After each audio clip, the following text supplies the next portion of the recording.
পরে আমাদের অবস্থা কাশ্মীরের মতো হবে, আমরা যাতে ওই পরিণতি আল্লাহ আমাদের না দেন, আমাদের সতর্ক থাকতে হবে।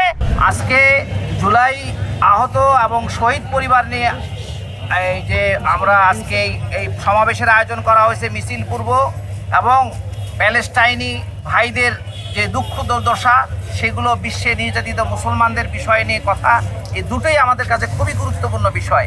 একটু আগে যে ভাইরা বক্তব্য রাখলেন তাদের সবার কথার সাথে আমি একমত যে আজকে বাংলাদেশ নতুন করে স্বাধীন হয়েছে আমরা বলছি, কিন্তু দুঃখজনক বিষয় হলো 8 মাস মাত্র গেল, এখনই আমরা আমাদের ভাইদের যারা মারা গেছে, যারা শহীদ হয়েছে তাদের কথা তো আছেই, তাদের পরিবার তো তাদের জীবনে তাদের প্রয়োজন সেই অভাব পূরণ হবে না।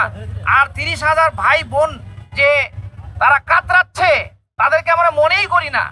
আমরা এখন নির্বাচন নিয়ে ব্যস্ত, কে নির্বাচন হবে, কে এমপি হবে, কে নতুন ক্ষমতায় যাবে, তাড়াতাড়ি করে দেওয়া হোক, তাড়াতাড়ি নির্বাচন দেওয়া হোক, দিয়ে আমরা ক্ষমতায় যাই, অন্য সব কিছু ধুয়ে মুছে যাক।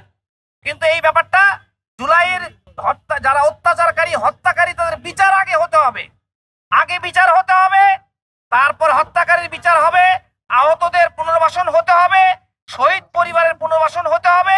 এই কাজগুলো আগে হবে, তারপরে বাকি সব কাজ। সংস্কার হবে, দেশে একটা পরিস্থিতি সৃষ্টি হবে, সেটা যত সময় লাগে লাগুক, পার্টিকুলার কোনো নির্দিষ্ট কোনো সময় বেঁধে দেওয়া যাবে না। এটা হলো মূল বক্তব্য। আপনারা জিজ্ঞাসা করে দেখেন, এদেশের মানুষ মৌলিকভাবে প্রথমে নির্বাচন চায় না, প্রথমে বিচার চায়, সংস্কার চায়, তারপরে নির্বাচন। এই ব্যাপারটা আমাদের বুঝতে হবে। আর 2 নম্বর কথা হলো, জুলাই আহতরা আজকে মানুষের করুণার পাত্র হবে কেন? যারা দেশকে স্বাধীন করেছে, জীবন বিপন্ন করে যারা রাস্তায় জীবন দিয়েছে, কেউ জীবন দিয়েছে, কেউ দিবে, এই হলো কথা। এখন সর্বশেষ আজকে যদি আমরা গাজার ভাইদের প্রতি দৃষ্টি না দেই, সহমর্মিতা এবং সাধ্যমতো প্রচেষ্টা না চালাই, ইহুদিদের বিরোধিতা না করি, তাদের বয়কট না করি, কালকে আমাদের যে রোহিঙ্গা ভাইরা আছে এদের অবস্থাও দেখেন এরকম হচ্ছে, কিছুদিন পরে আমাদের অবস্থা কাশ্মীরের মতো হবে। আমরা যাতে ওই পরিণতি আল্লাহ আমাদের না দেন, আমাদের সতর্ক থাকতে হবে এবং আমাদের প্রত্যেকে প্রকৃত অর্থে প্রকৃত মুসলমান, প্রকৃত নাগরিকের পরিচয় দিতে হবে। আল্লাহ আমাদের সবাইকে সামর্থ্য দেখ।